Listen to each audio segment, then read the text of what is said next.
Hello, everyone, and welcome to SLT Time. This is episode 3. From the SLT Times host, we have myself, Ange, we've got Suleika, Taiba, Rafaro, Veronica, and Anne. And we've got our 3 lovely guests. So my name is Maryam. I've just recently finished my course at City University, obviously studying speech and language therapy. I did the bachelor's, so not the master's. And now I am working in adult acute in a general hospital, working with stroke patients and those with acute needs. Hi, I'm Karina. Like Maryam, I'm a newly qualified speech and language therapist. I studied the BSc at the Uni of Manchester, and I've just secured a role as a special educational needs lead in a special school, and that will start in September. Hi, my name is Esosa. I'm a speech and language therapist, and I work in the pediatric with missed children and school-based speech and language therapist. I'm now working back in Adagnam. I've worked in about 3 trusts now for the past 4 years, and that's it really. So before we start off this episode, we would like to take a few minutes to say thank you to everyone who engaged with last week's episode. We talked about the history of speech and language therapy, the origin, how that may impact on the ethnic diversity of the profession currently. So we thought it might be nice to highlight a few of the tweets we received regarding the episode. So the first one is by Tajmina at Taj SLT, and she said, I can't support Saz the Speechy, so that's Sahar, one of our hosts, point enough about the importance of someone looking like you. Even as a qualified SLT in her first role, I remember how I was in awe when I came across a colleague who was from the same ethnic background as myself. And I think that's a really important tweet to highlight, because it is such a formative experience for people that look like us and are from our backgrounds that I don't think many other people, who are in the ethnic majority experience this. The next tweet we would like to highlight is by Nazia Rizwan SLT. Yet another must listen. According to @res, #BAME, staff are overrepresented in Band 5, 24.5%, and significantly underrepresented in Band 8 plus, 6.5%. Pay bands. It will be interesting to see if this discrepancy is reflected in SLT. I can make a guess, she said, at RCSLT at ASLTIP_UK. Those stats are, speak volumes, I think, for the conversation that we had last week. So thank you to Nazia for sharing that. And our final tweet that we would like to highlight is by Quilan at MRCPVL. And she said, enjoy this conversation, thanks. Completely agree that we need data on demographic representation in the profession. Until we have that, we don't know how it compares to percentage of general population. I suspect it's less due to the issues you discussed, unfortunately. And as was said in the episode, it would be good to have a breakdown by banding and how many students end up going into SLT roles on qualifying. For example, it was mentioned that 25 of the 995 student admissions in 2018 to 19, were black, so about 2.5%.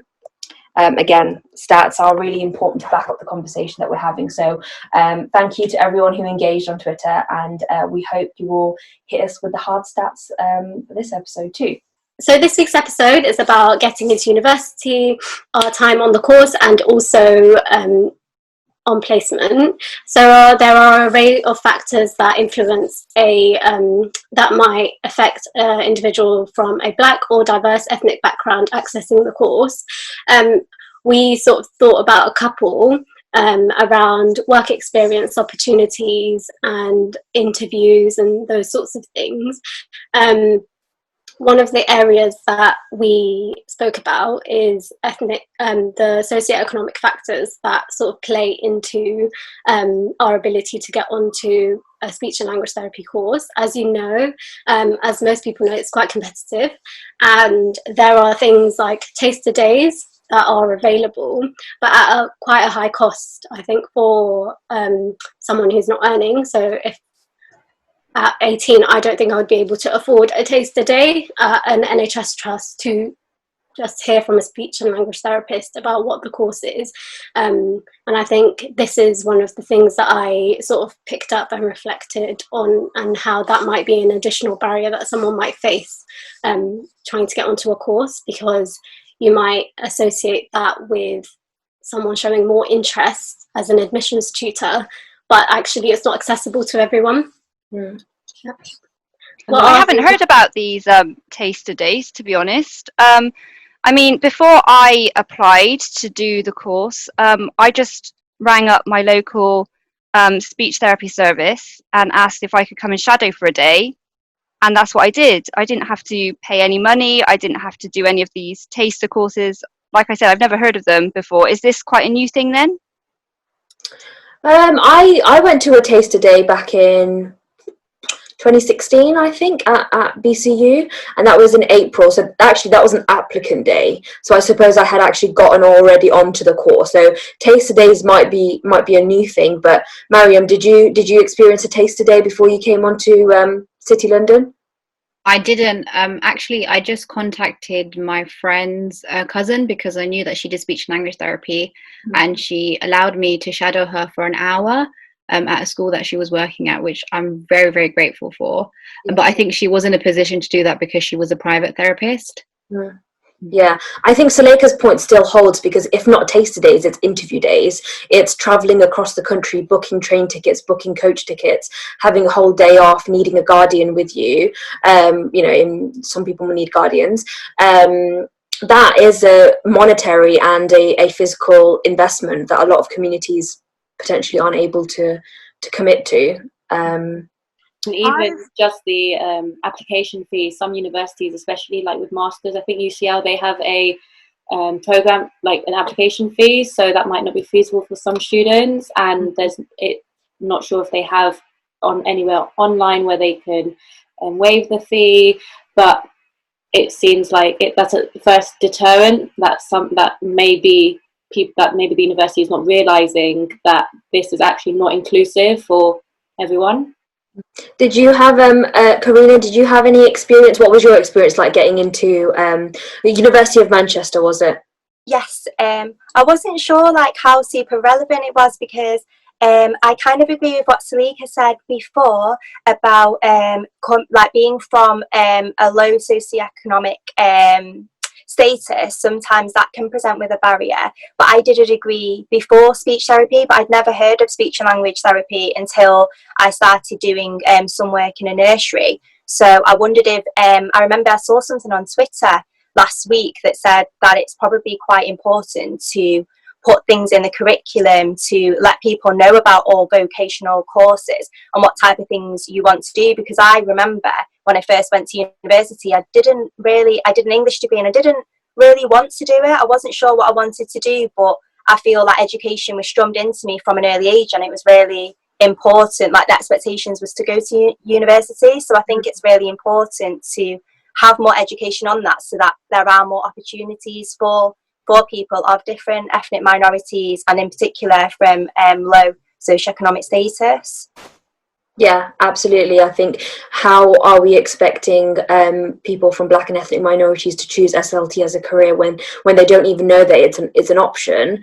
So it's a huge issue. Thank you for bringing that up. Did anyone have any experiences with the interview days?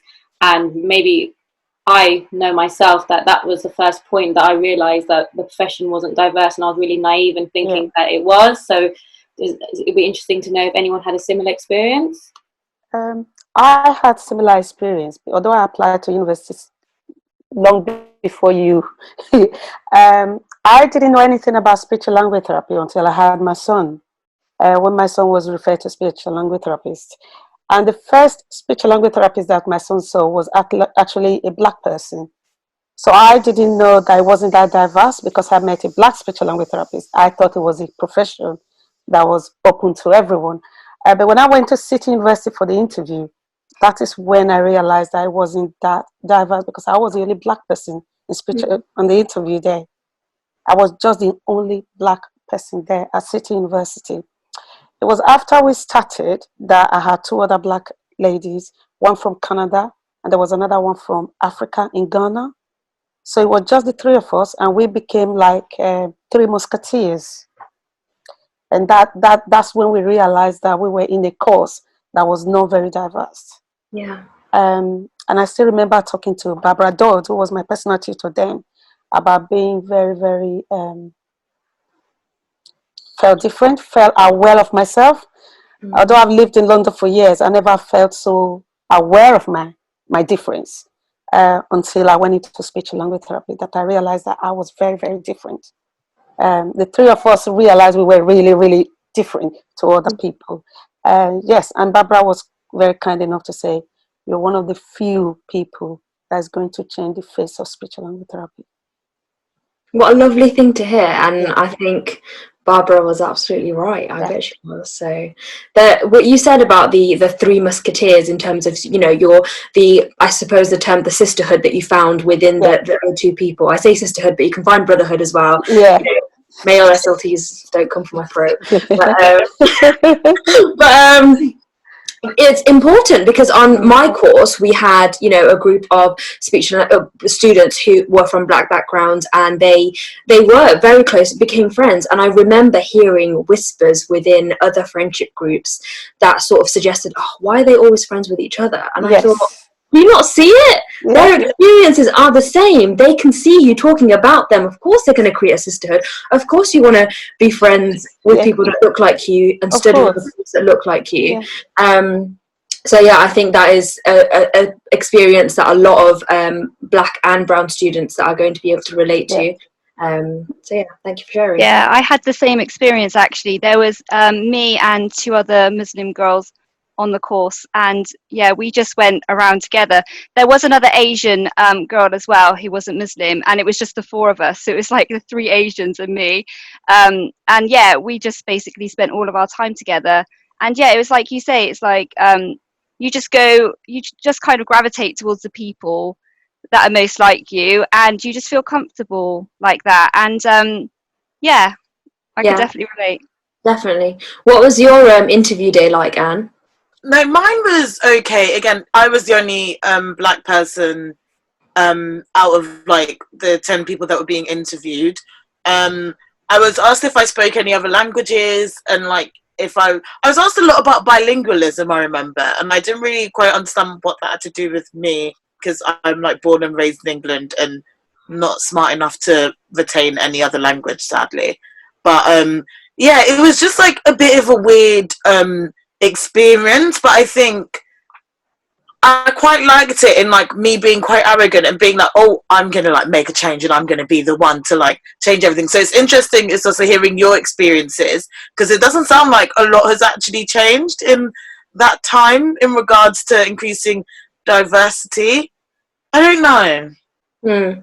Yeah, absolutely. I think I remember my interview day, and I think I went into university thinking, you know, I wanted to create a friendship group full of lots of different types of girls, but also girls who were from like Bengali backgrounds or Muslim backgrounds, because growing up I didn't really have that connection with my peers from my religious or ethnic background. And then I got to the interview day, and I was like, that ain't happening. And I was like, okay, so am I supposed to actually be here? I don't know. Like, I don't feel like, maybe I don't have the right skills. But I had a really positive experience within the actual interview day. In the back of my head, I was thinking, am I going to be the token brown girl on the course? Like, I really hope not. But yeah, I think it is really one of the first daunting experiences is the interview day, to see that, yeah, you're going to be one of the different ones. Yeah, I actually had a bit of a different experience, because I applied to do the course quite late in the year. I think it was like the summertime, due to start in September. So I'd missed the normal, you know, application deadline. It was just kind of one of those things. But because I applied late, I obviously missed all of these interview days, and I ended up having a telephone interview. So I'm now wondering how that affected my chances of getting on the course, because obviously they couldn't see what I looked like. And also it meant that obviously I didn't see the other people who were at the interview, you know, what colour skin they have, and, you know, what kind of ethnic backgrounds they come from. So when I started the course, I had no idea that it was, you know, white British dominant or anything like that. That's really interesting. What do we think about, like, do we think telephone interviews could be something that would actually improve the issues that we're discussing instead of face-to-face interviews? I suppose I'm thinking more on the line of, pushing for blacking out names and ethnicities on applications. If it's a telephone interview for SLT, I mean, they know your name. I think sometimes names can be an indicator of your ethnic background, but face-to-face telephone interviews might be actually quite good. I think it would be good if it was different parts of stages. So if it was like maybe the first stage, and then if they passed the telephone interview, then have a face-to-face. Yeah. I think that telephone alone, because our profession is in person, it does kind of rely on that face-to-face. So I think maybe telephone interview would be good, because the name that I think all universities should black out names. Like, they should just not have names on there, because all the research shows that sometimes it seems like there is, from myself and Rafaro speaking to the lecturer who actually helps with the people coming on the course, sometimes kind of a sense of looking out for people of diverse backgrounds, so kind of like a positive discrimination as well. So I'm not sure if now that the ball is rolling and now they want more and more people from different backgrounds, if that's going to go in your favor or if that's not, or it's just you never want to. And also there's a sense of, do you want to get on the course, like, because now it's become such a talking point, are people going to worry that they're only getting on the course because they're from a diverse background?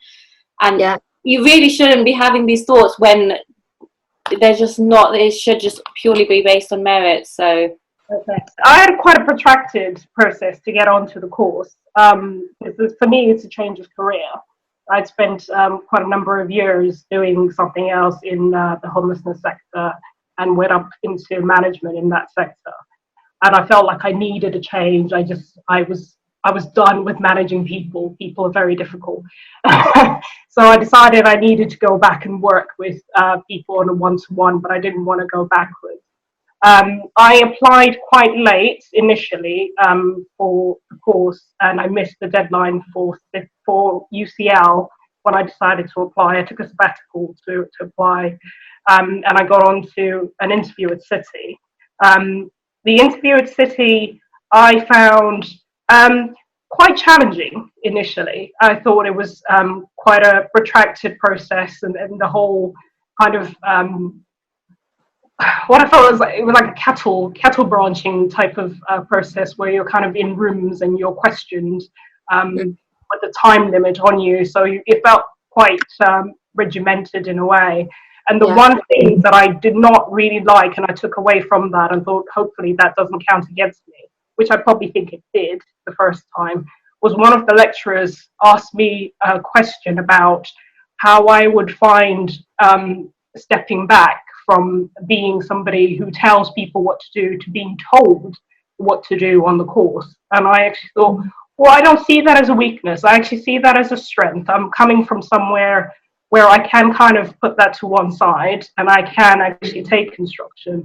And I think you'd see that as a positive, somebody who's been working for a number of years, got a lot of experience and is coming in with different sets of eyes. And he kind of looked at me and thought, yeah, I'm not so sure, because there are a lot of high-functioning people in this course. You seem already high-functioning in the environment you're in.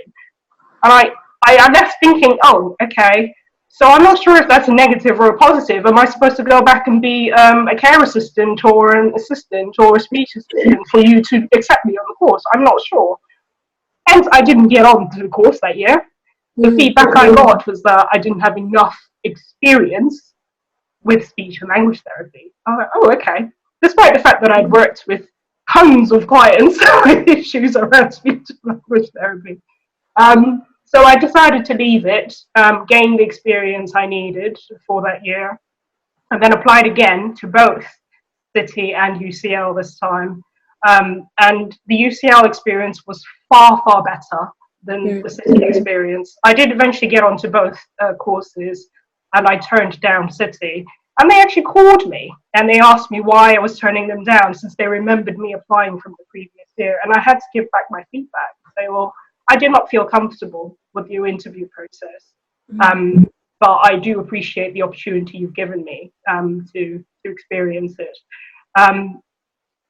Could it have been better? Yeah, I definitely think so. I think there is a lot of assumptions made when mature students, in particular mature students from BAME environments, come back into education.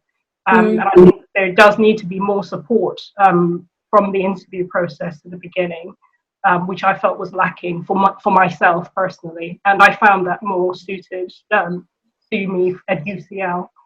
So yeah, it was a challenge, but a positive one in the end. Yeah, but I mean, look at you now. But that is so interesting to hear that sort of line of questioning. It almost seemed like, I feel like SLT is all about transferable skills. Like, what can you take from this area of your life to this area, and how you can make it appropriate to the clinical area that you're working in. So the fact that you have management experience, surely that's an indicator that you would be great in the future as Band 7, Band 8, Band AA. These kinds of things I would have thought would be an indicator that you'd be able to use these skills. But it's interesting that it was almost like your perhaps the assertiveness that is needed in terms of standing up for yourself, that kind of thing, is almost seen in a negative light in the interview, which is really strange. Yeah, and I wonder if that was the assumption was made that maybe I would be quite a difficult person to manage because of either my experience or perhaps because of my colour. I don't know. I think maybe they may have assumed that I would find it difficult to take instruction. I don't have an issue taking instruction if I'm learning, because that's the whole point of why I'm there. But I never really got a response to my questioning of that, and I kind of just thought, well, it doesn't really matter, really. No. I'm going to move on, and I'm getting into the profession anyway at some point. But yeah, it would have been useful to get some sort of response back from them about it. Yeah.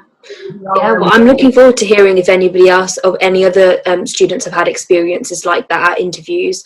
I wouldn't be surprised, to be honest. So I just wanted to add to the idea of having sort of blind applications where you don't know where the person's from, and also your experience, and how the personal statement of a person whose parents have like great contacts and have secured them these amazing opportunities still will be better than maybe someone from a diverse background, because they don't have access to those links. We don't have I feel like there's a lot of nepotism, and we aren't able to maybe get those opportunities because we don't have those connections. And I think some people have been lucky in that they know someone, or they've sort of gone to a school and been able to shadow a speech and language therapist. But I know therapists that my colleagues on my course who had been to amazing hospitals on these incredible work experience opportunities, and their personal statement will always look better than mine. And I think it's not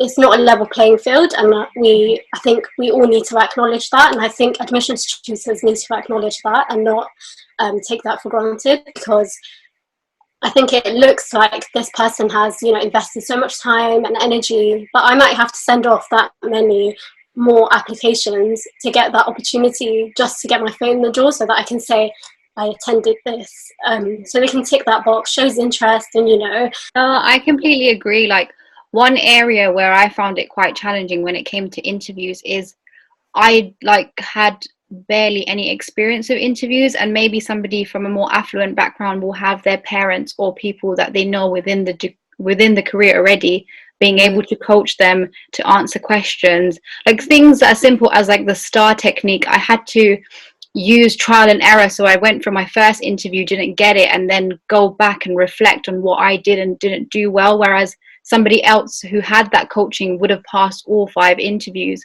So I think especially without that extra support, and I wouldn't have had my experience, and I might have gotten into all 5 unis. But I can't say whether that's because I had coaching or not, or just really bad interview. I think I agree with you what you just said. Because when I went to university, I went with a lot of girls that were younger than me, and a lot of them could tell you, because they are from middle class background and they're white English. Their parents have been born in this country, like SLTea said. Parents went to school in this country, understand the system better than anybody from a different background. A lot of the girls will write their essay and their parents will proofread for them. A lot of the girls, before coming to interview, their parents would have coached them, because their parents were university graduates as well. Where you have people like me, who my parents are not graduate in the UK, does not understand the system of education in the UK. My parents can't coach me on how to pass interview. My parents cannot proofread my work for me. All the essays I did in my university were based on my ability, not because my parents can proofread them for me. Where you have students that will send email essays to their parents, the parents will proofread it for them. I'll send it back to them, because their parents are all middle class. Yeah. So a lot of these are not put into consideration, why people from ethnic background might be a little bit skeptical about going into speech and language therapy, because there are things, a lot of things go into it. The interview techniques, the essay techniques, the way the university is structured around speech and language. And because it's very culturally based, we have to admit that. Even though we don't want that to admit, speech and language is very English culturally based. And that's why something that can easily make people weird about it, if you know what I mean. Yeah. Huge important point, and that was the same experience for me as well. My parents are from Bangladesh. They moved in the late 80s and they went straight into factory work because there was no other opportunities for them, so they have no higher education experience. So, and I was the first one in my family to ever have to go to a university interview. I didn't know what I was doing, and it was such a new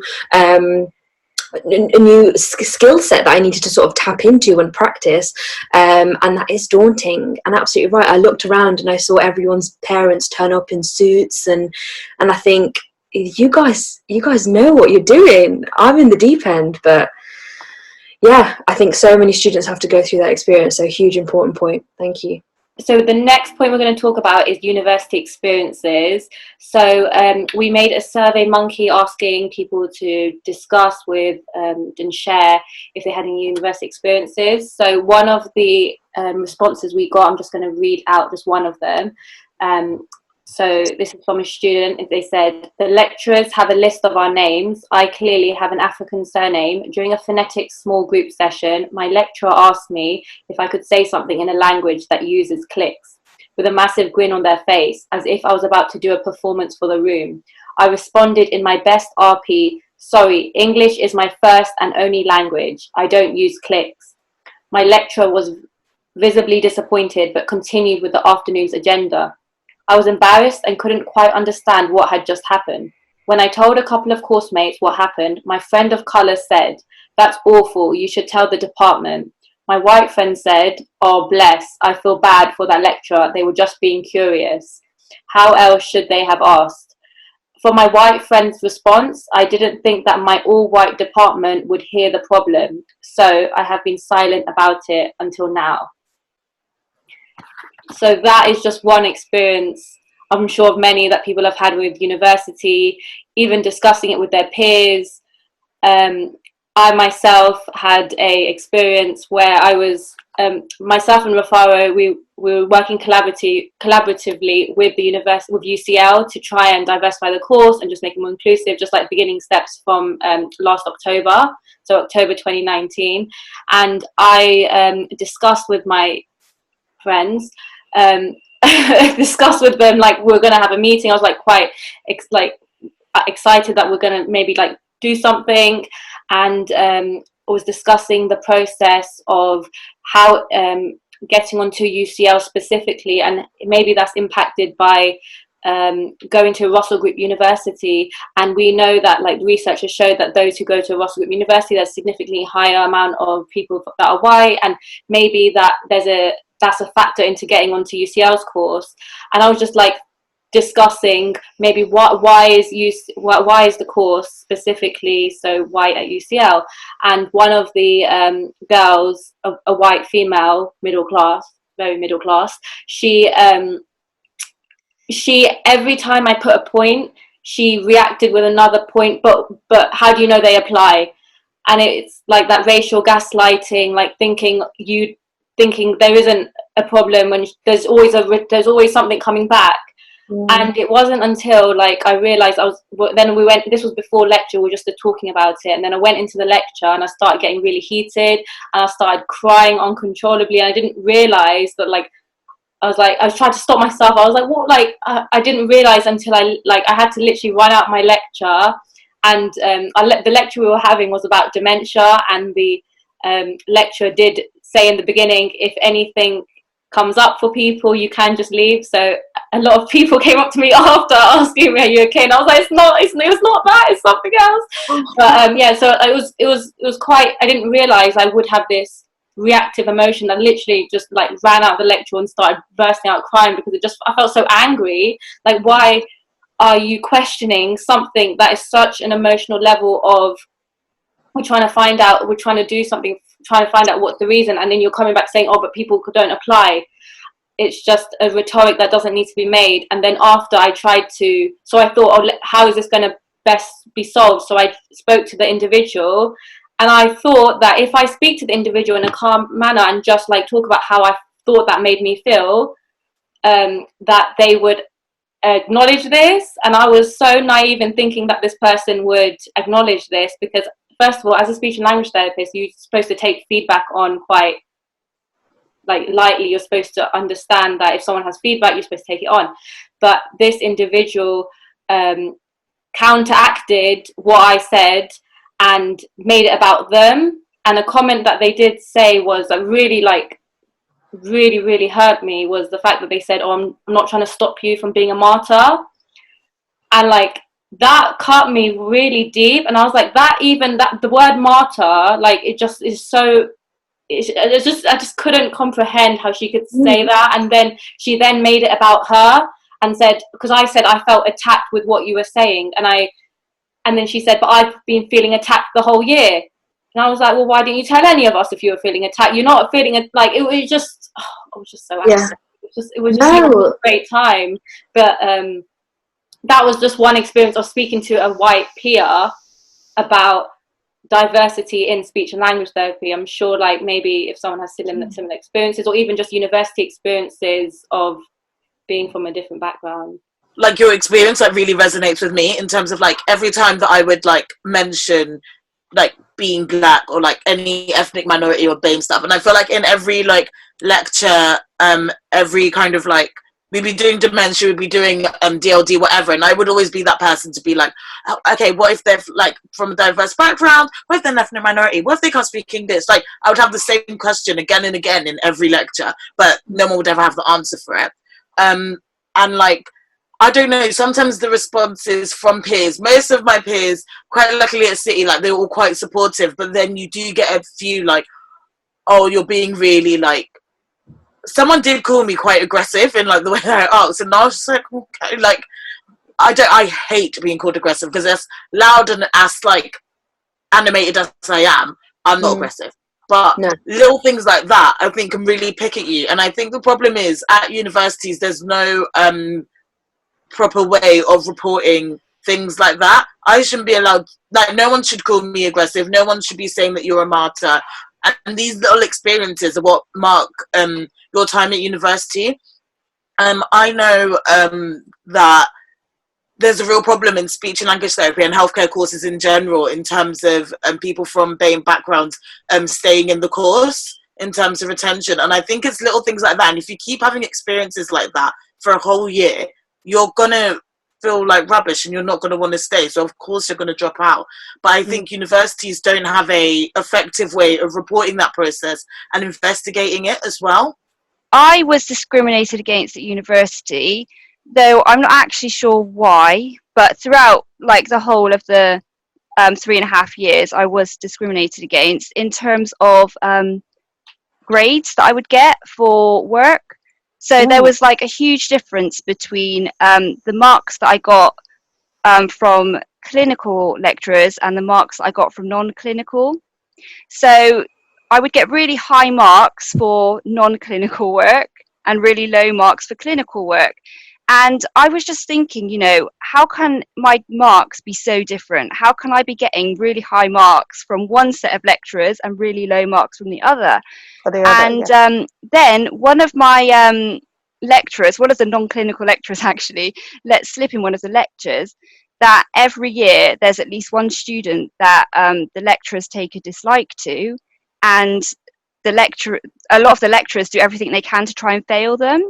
And when I heard this in my lecture, I was like, oh my God, he's talking about me. Yeah. This is what's happening to me, because I just felt like they were trying everything to make me fail, like giving me really low marks. Like on my first ever placement, they tried to make me redo it and stuff. And then I was like, oh my God, what do I do? So in the end, I went to student union and I said, this is the situation. I think they're trying to fail me. And the student union just said, well, there's nothing we can do about it. If you complain, then there's just even more reason for them to try and fail you. So they said, if you want to get through your degree, you're just going to have to keep your head down and get on with it. Being conscious and insidious in terms of how these things come out as well in the university.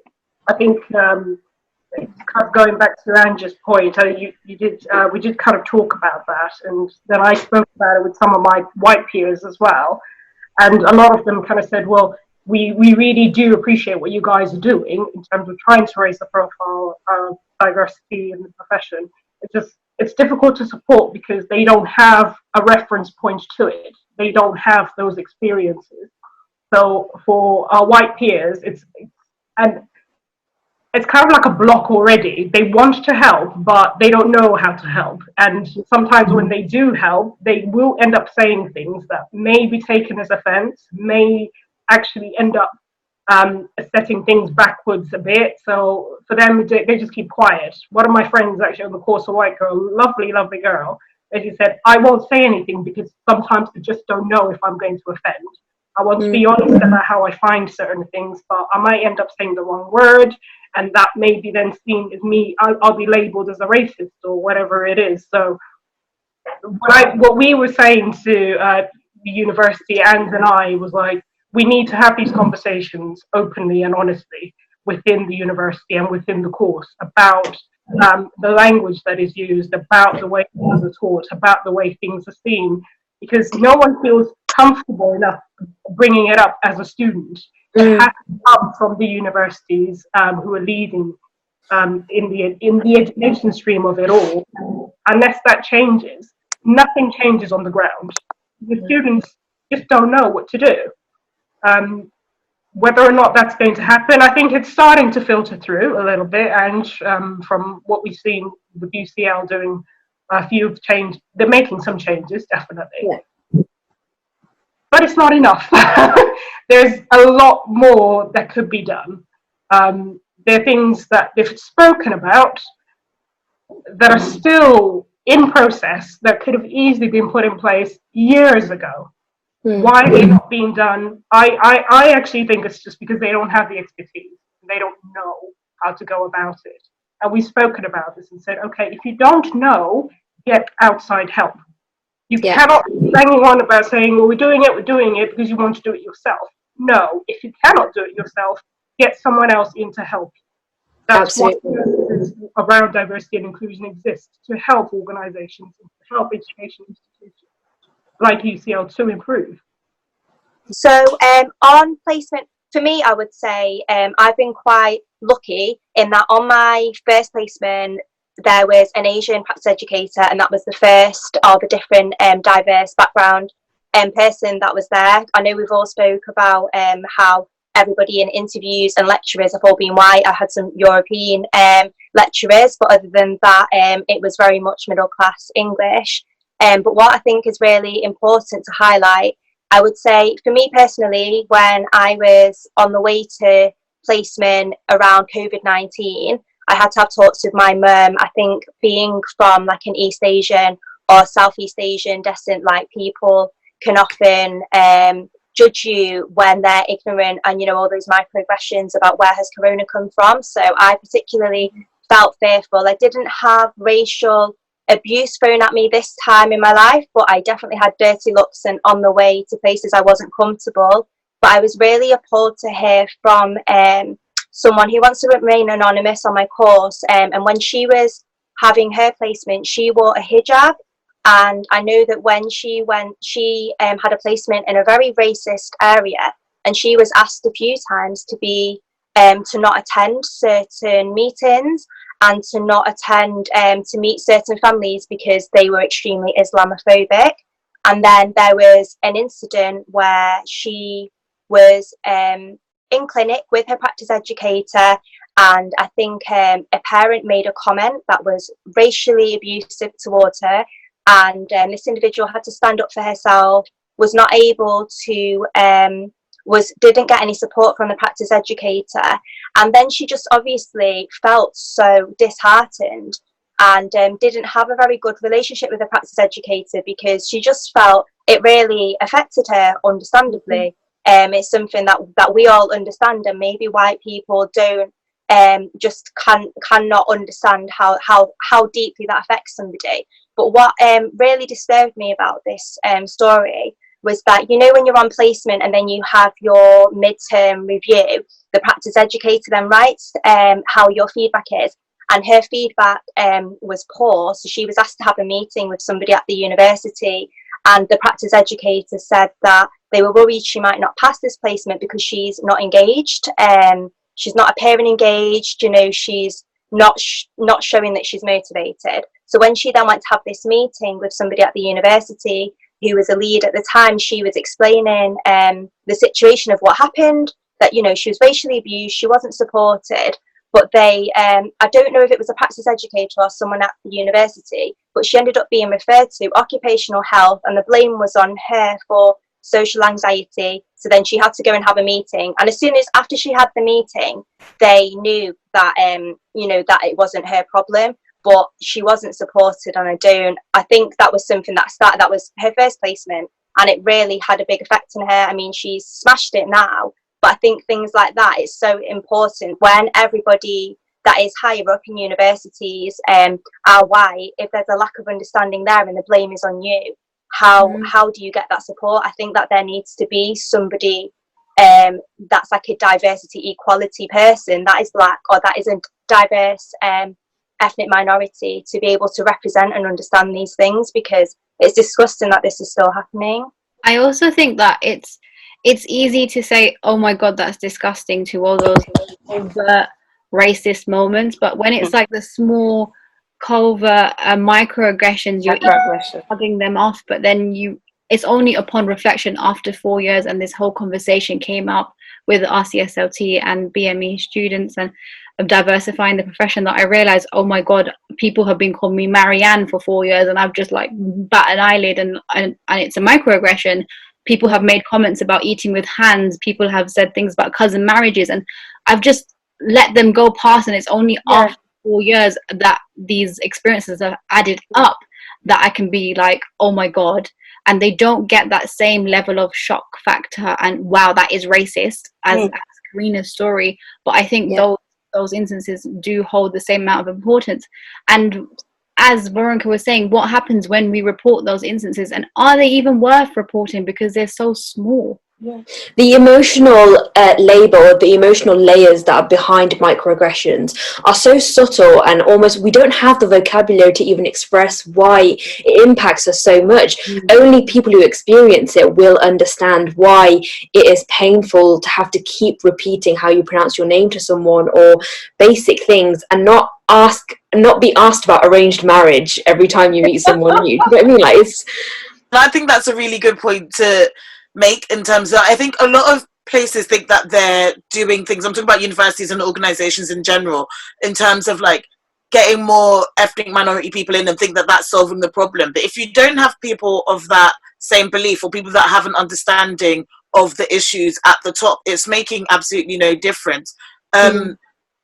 At City, in the School of Health Sciences, like if you look at the like nursing cohort, it's like really diverse, really amazing. I know they have like a lot of diverse lecturers and stuff, but like as you filter through and get higher and higher, you see that it's just more white middle class people, and that's never going to change what's happening on the ground, really, because you need people that understand the journey to be at the top. We need more brown people leading in higher education institutions. Definitely. Maryam, Karina and Esosa, in your university experiences, in your lectures, your faculties, did you have black lecturers or ethnically No. diverse lecturers? Absolutely not. We had one guest lecturer for one lecture for 2 hours in my first year that I can remember, and I only remember her because she became my PE for my first placement. Mhm. And then we had an honorary lecturer covering for maternity leave, and that was it. And she never taught us, so I've only had 2 hours in total in my 4 years taught by somebody who wasn't white. Wow. No. I never had a black person as a tutor in my university. I actually went to 2 universities. I spent 3 years on the BSc course at City University. It's like you said, when if you have some certain negative experience for the first year, 2 or 3 years, and something happened, you do not want to come back. I took a year out after my 3rd year at City University, and then I worked as a special language therapy assistant for 2 years. When I felt like going back to university, I didn't want to go back to City University, I must admit. So I went to Leeds University, Beckett University at Leeds. Then I did another 3 years in Leeds. In those 3 years that I spent at City University and 3 years at Leeds, I did not have anybody as ethnic minority as a lecturer. None at all. The only person close to ethnic minority I had was a South African lecturer. She was white, but she was a South African. And that made me feel so different because she was a South African, because she would talk about her culture. And when she comes to class, she would talk about, oh, this is what's going to happen in South Africa. Yeah, and that just backs up the points that we said. How are universities supposed to be making all of these changes and improvements that their students need if there's no one at the top having these conversations behind closed doors? At BCU, I think I went the first year with all white lecturers. And then in 2nd or 3rd year, we were joined by a mixed race lecturer who has a black background. And then I also had a lecturer who was sort of Greek Cypriot. So in that sense, I had a little bit of, and those 2 lecturers actually became the go-tos if there were any issues, and they were really, really good at supporting students. But I mean, I had an experience in a lecture. This was this year in December, actually. A lecturer opened up a lecture talking about teamwork and what aspects make a good team, and you've got the typical skills like organization, reliability, blah, blah, blah. And just like Anne said, I put my hand up and said, okay, but so you have good timekeeping skills and you're patient with your co-workers. What if your co-worker says something racist? How do you maintain good teamwork, good team ethos, and also call your colleague out in a constructive way? And I think she became very uncomfortable with that question. She did not know how to deal with it. She was a white woman, and her response was to make a sort of comedic skit out of the fact. She said, oh, I know exactly what you mean. As a southerner, when I went up to the north to work, I was taken the mick out of for being a southerner, so I know exactly how it feels to be a bit different, to get some comments. And I thought, what? I was like, as a lecturer, as someone with position of power who could have directed that conversation in a great way, spoken to the sea of white students about how to deal with how not to say microaggressive or racist things at work, and B, how to deal with it if you are a black or ethnic minority student. Instead of doing that, she decided to do a comedy skit. So I thought, yeah, that's great. Not going to ask a question like that again. And that follows on to when you're working if you're on placement and you're having experiences of microaggressions or even just overt discrimination, and there's no safe place to talk about this, and your tutorials are supposed to be where you discuss things that may have happened during placement. And Rafaro and I would discuss this with UCL, with the lecturers, that there is no safe space. How does people feel comfortable with going to their lecturer, and even the lecturer doesn't know what a microaggression is. So how then you have to explain what it is, and then and with the fear that they're not understanding that this is why it's kind of happened. And we've UCL finally created a anonymous forum where now people can talk about if anything have had experiences. If your lecturers aren't supporting you, then they're just ignorant to the fact that these things happened. Even when we do face discrimination at university or even at placement, there is no one who understands how to deal with those issues. And that's not, I don't know if that's included with the training that they do to go into such positions. I found that at clinical tutorials and also on placement, sometimes you could tell there was a bit of favoritism going on, because the more you relate to someone, the more you can see, you can sort of make allowances for them. And I feel as though a lot of the time that worked against me. In clinical tutorials, sometimes a peer would say something that happened on placement, and it would be perceived in a way that it's not their fault, give them the benefit of the doubt, how can we support the student, we'd all brainstorm.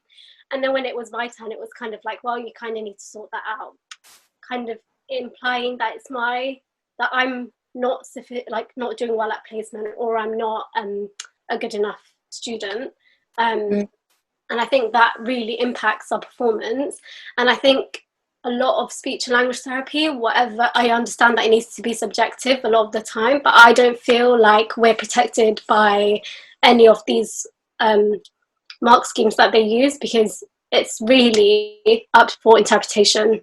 The way that one person does therapy isn't the same as the way that the other person does therapy. And I think that isn't really accounted for. And I think in the university, I felt like in clinical tutorials, if I talk about a problem on placement, it reflects poorly on me. And then at the end of the day, that clinical tutor is assessing me.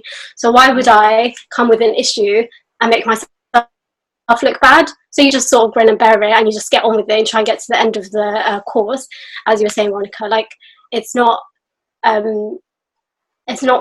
And I think universities need to take some action towards rectifying this, because I think a lot of students, the reason why we don't make it through the course and feel like we don't belong on the course, it's not just the peers on placement and our peers in lectures, but it's the clinical tutors and the practice educator and the lecturers that aren't that all contribute to that experience. And I think my first degree, I kind of enjoyed it. I didn't realize that university could be so horrible. Whereas with speech and language therapy, I love promoting it as a profession, but I do feel a sense of guilt because I know they're walking into a place where they're not welcome. And I think until universities sort of take an active role to sort all these microaggressions and biases that students from diverse backgrounds are experiencing, it's not a safe place for us to be in, because we're just wasting our time and money. Yeah, I completely agree. I feel like I don't really want to promote it to BAME students either, because I mean, I feel bad about them going into this environment where they're going to be facing discrimination. So I think until universities start to do something to make it a better place for BAME students, then I don't really personally want to be promoting it. I don't know if there's something around unconscious bias training that needs to be filtered across universities. I think we are aware that there is unconscious bias training for practice educators, but we don't know how many of them are actually accessing it. When we've spoken to our lecturers at university, some of them weren't even aware that training was available. And said, well, actually, if you're not aware, I can only imagine what it's like for the students going out there on placement and having experiences and can't, for one, name them, but two, not sure how to actually report them because you haven't given them the tools to do so. I experienced some issues on placement my first year, and I never spoke to anyone about them until I did the diversity event at the SLTea in June, and I attended with one of the lecturers who was like, oh, she was completely shocked. I was like, oh, did you speak to anyone about it? I was like, well, no, because who do I go to and speak to? It's my problem if I speak to anyone about it. Like, actually, this sounds to me like I'm being treated differently because of the current regime, or it could be because of my age. I don't know, but either way, it's not appropriate.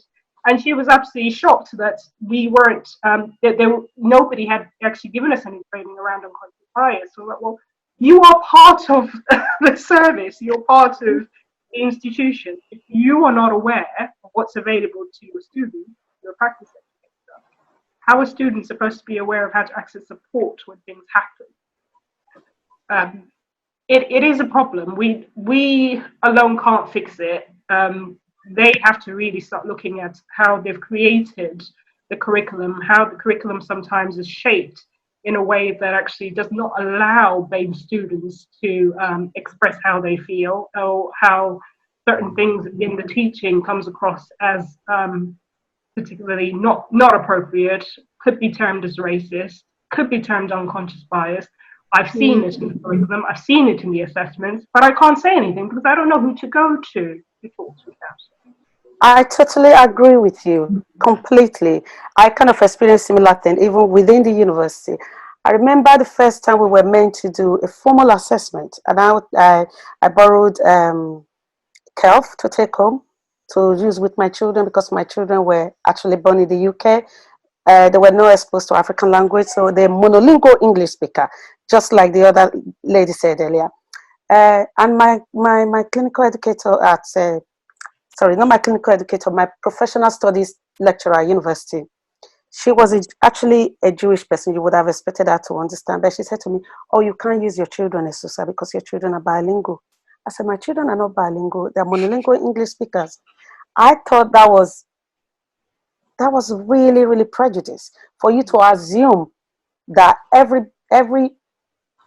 Black person born in the UK is bilingual. I said, no, my children are not bilingual. They are monolingual English speaker. He said, but I'm sorry, you can't use your children for the assessment. You have to find an English. So do I have to go and find, if I don't have English friends, I have to go to the streets and start looking for an English friend to use for my formal assessment. However, I did use my children. I made, because they're monolingual English speaker, and I put that they were monolingual English speakers, so I used them.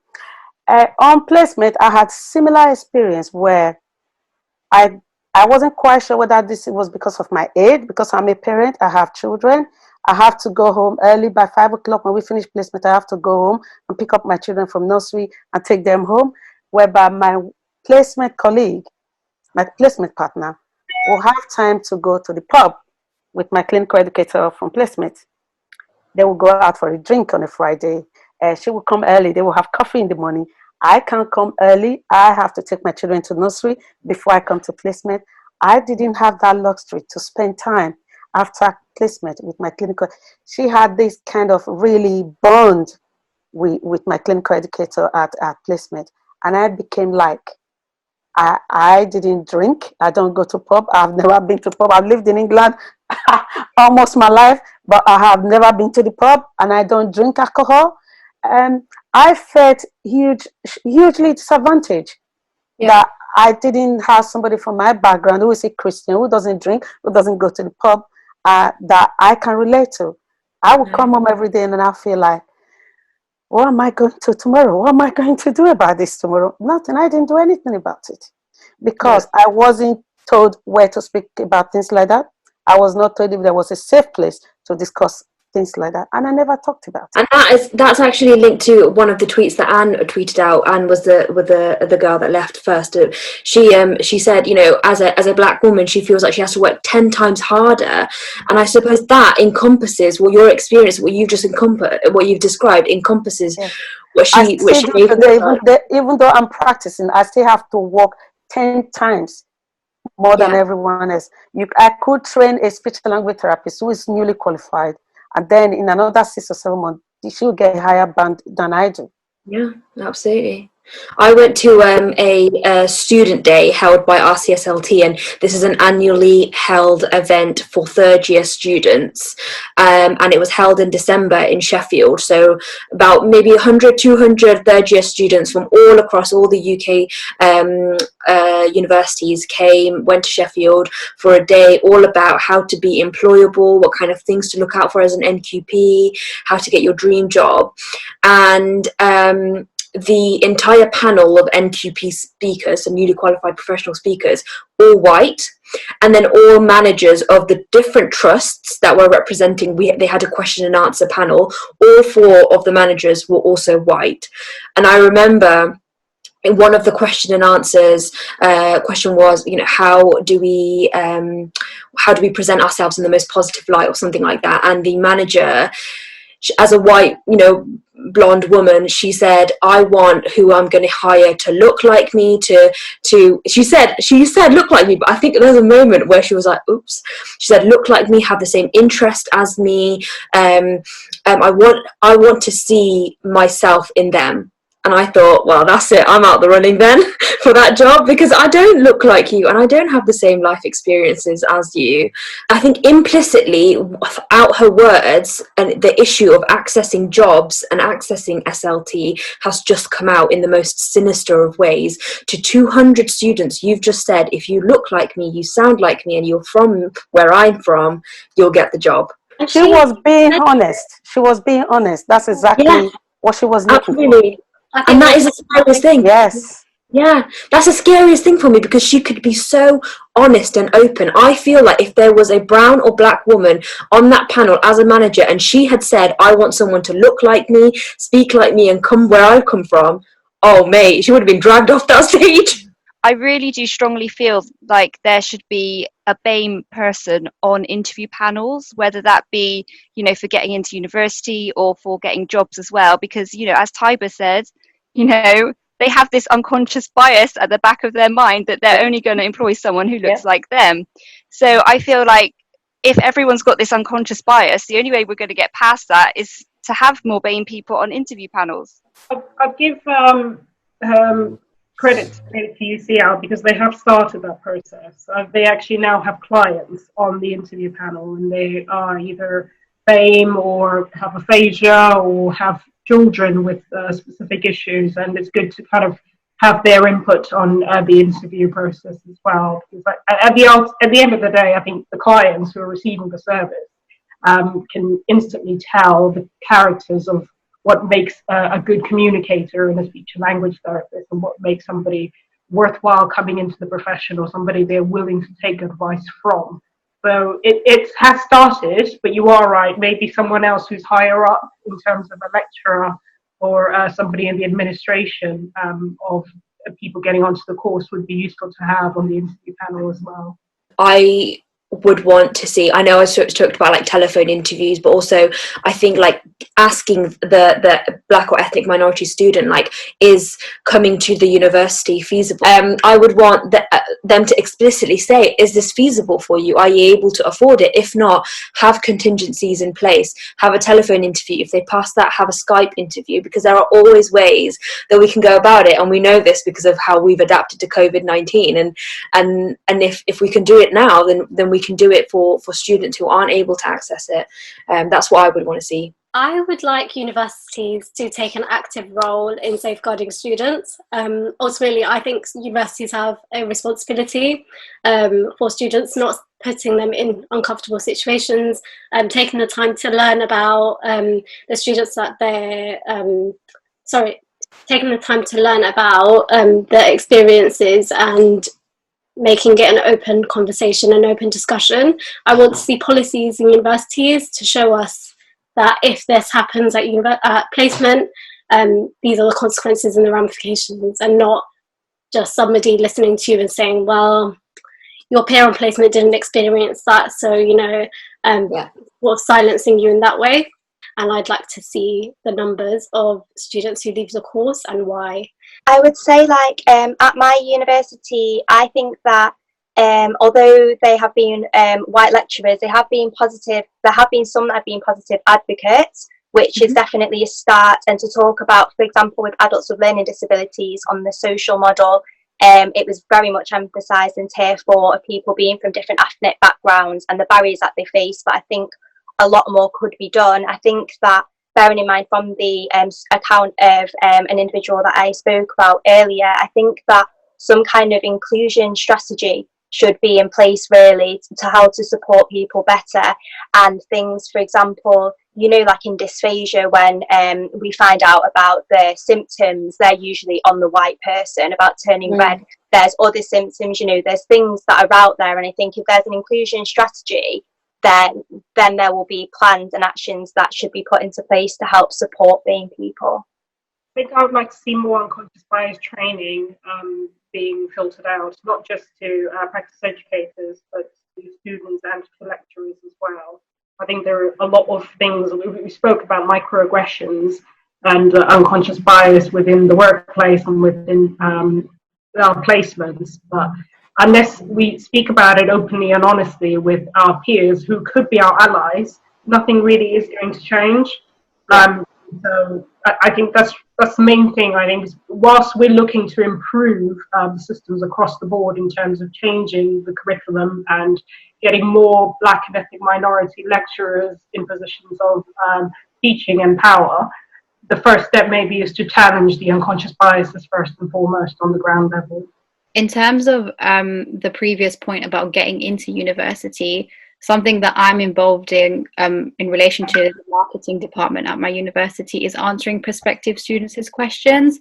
So I have been involved in mentoring it, like as a result of being on this platform, answering questions, people through the interview process and helping them understand what the profession entails a bit more and advertising the profession as an Asian lady. So I think that as opposed to it coming from the marketing perspective from the university, to come from perhaps a School of Health Sciences and the course itself, which is a suggestion that I would put forward for the future.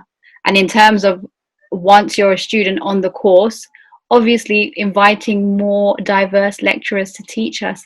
One experience I can talk about briefly is that we had a lecture on cultural and linguistic diversity, and it was taught by a white woman, and it was such an easy opportunity to get somebody from a diverse background to come in just for 2 hours and teach us something. Yeah. So in this episode, we discussed university and placement experience of students from Black and ethnic minority backgrounds. We talked about getting onto the course, our experiences at interviews, and experiences on placement. And we want to continue the conversation. So if after listening to this episode, you also have experiences that you want to share, please contact us, please share it with us, and please tweet us or message us on Instagram about how you found this episode. Thank you for listening, and we'll see you next week. Bye! Bye! Say bye! Bye. Be sure to follow our Twitter and our Instagram, SLT Times. At SLTea Times. SLT Time, to keep up to date with new episode releases. and that's the SLT for today.